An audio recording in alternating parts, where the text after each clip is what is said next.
Kenyans living in diaspora, the professionals, university and college students, and ordinary Kenyans. I've held countless virtual meetings. I've held countless media interviews on both national, local, and vernacular stations. I've further engaged the young people on all social media platforms, including X and TikTok. One thing is clear: Kenyans are bleeding. They have nobody to hear their cries. Kenyans have confidently told us that the socio-economic and political problems we face today as a people are as a result of leaders not listening to them.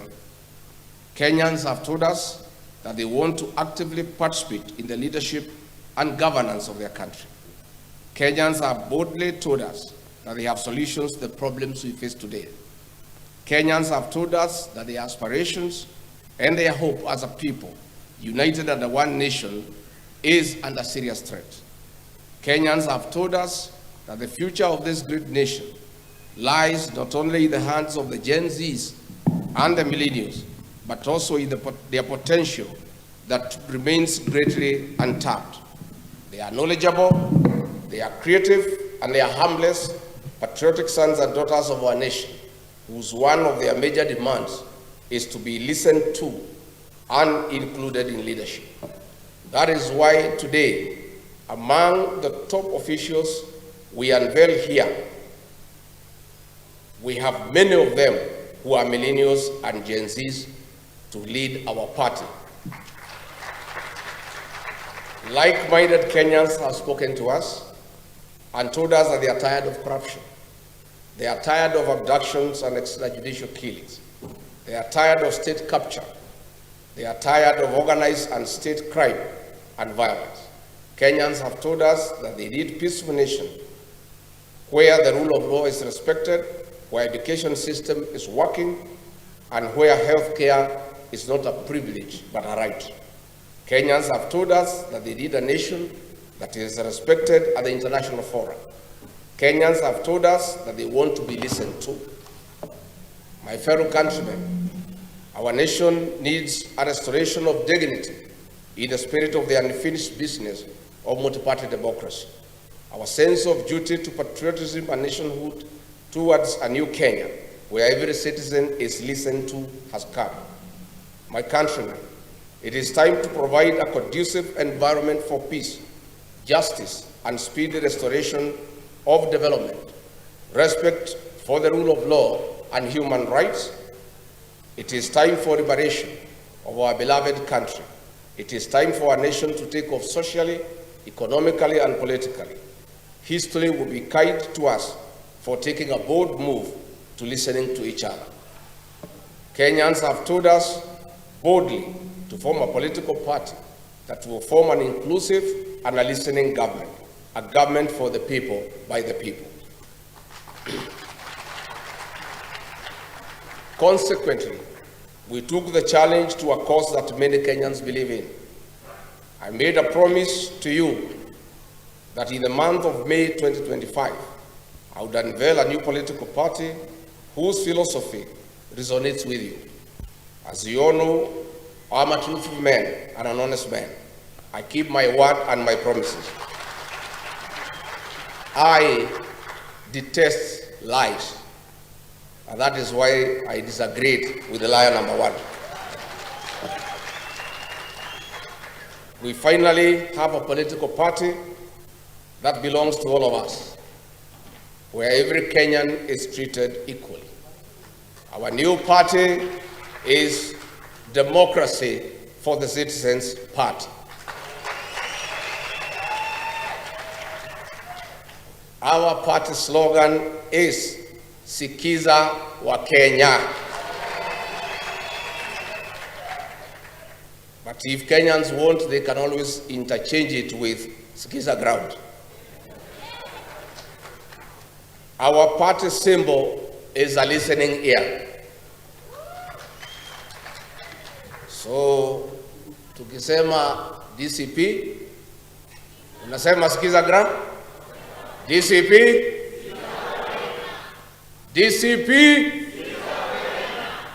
Ama Sikiza ground DCP? DCP, DCP, tuko hapo. Our party colors are neon green, brown, and white. We believe as a party every Kenyan must be listened to by their leaders. This listening must not just be listening for the sake of it. It must be deliberate. It must be planned. It must have a purpose, and it must be sustainable. At no one given time in our leadership shall Kenyan be left behind or remain unheard. As the party leader of the Democracy for the Citizens Party, I commit that I will listen to the people of the Republic of Kenya and live to their aspirations. As you all know, I have been a people's person, listening to every voice, especially those in the deepest corner of our villages. The Democracy for the Citizens Party is not just an ordinary party, but a political ideology and philosophy for every Kenyan, irrespective of their faith, creed, age, tribe, or color. The Democracy for the Citizens Party serves as the biggest political movement of our time in Kenya since 1963. Under the guidance of the party's National Executive Council, I'll spend the next 2 years with the people of the Republic of Kenya, traveling to every corner of our country, to every village, listening to the people, to build one of the most formidable political movements since independence. It is after this we shall craft our manifesto based on your needs as the rightful people of this great nation. We, the DCP party, are committed to the respect of human rights and freedoms, integrity in leadership, rule of law, social justice and fairness, devolution of power and resources, equity, equality and inclusivity, unity in diversity, accountability and transparency, citizens' effective participation in governance and decision-making. In the ideals of democracy and good governance, our party structure is elaborate. We have the following party organs: the National Delegates Convention, NDC, the National Governing Council, NGC, the National Executive Committee, NEC, the National Management Committee, NMC, the National Election Boards, NEB, the National Commissions through committees, the National Assembly Caucus, the Senate Caucus, Governors Forum, MCAs Forum, the National Secretariat, Eminent Persons Caucus, People Living with Disability Caucus, the Diaspora Caucus, the Youth Caucus, Religious Leaders Caucus, Women Caucus, and Student Caucus. Dear Kenyans, so far we have received thousands of aspirants from all corners of the country who want to run for various elective positions. We welcome aspirants to various positions from governors, senators, members of the National Assembly, women representatives, and members of the county assemblies. I want to assure all our aspirants who are willing to vie for any elective position using our party that we have no favorite candidate. The party belongs to the people of the Republic of Kenya. I therefore urge all aspirants to immediately register as members of the party starting now. It is the people of Kenya who give us the candidates they would like to have as their leaders. In any case, we have under Article 19 of the party constitution a National Elections Board that is independent, which has spelled out rules and duties regarding electoral conduct of the party primaries. As such, the National Elections Board shall, in consultations with the National Executive Council, organize, coordinate, and supervise all party elections and nominations in accordance with the party nominations and election rules and procedures. And let me clarify for the avoidance of doubt.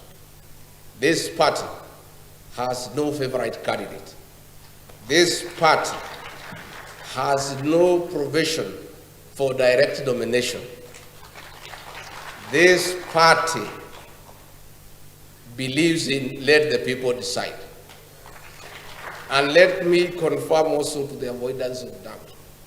I have many leaders who have stood with me in very difficult times, who have walked with me in my journey. But I want to confirm, close as they are to me, much as they have stood with me, none of them is entitled to a direct nomination.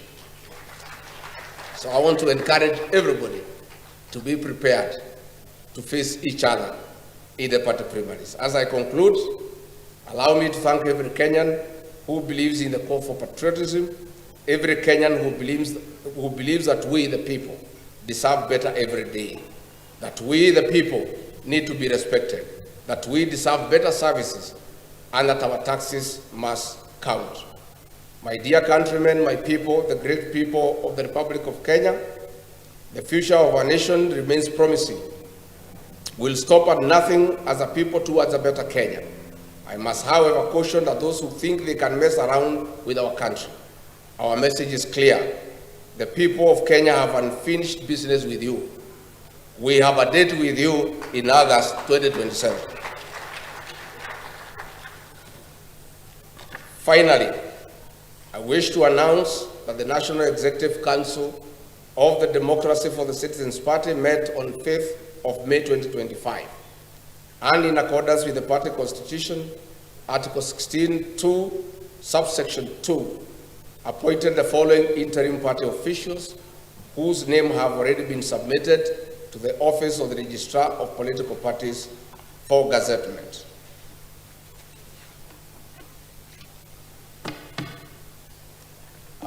As I read your names out, I think it's good that you come up here so that the people of Kenya can see you.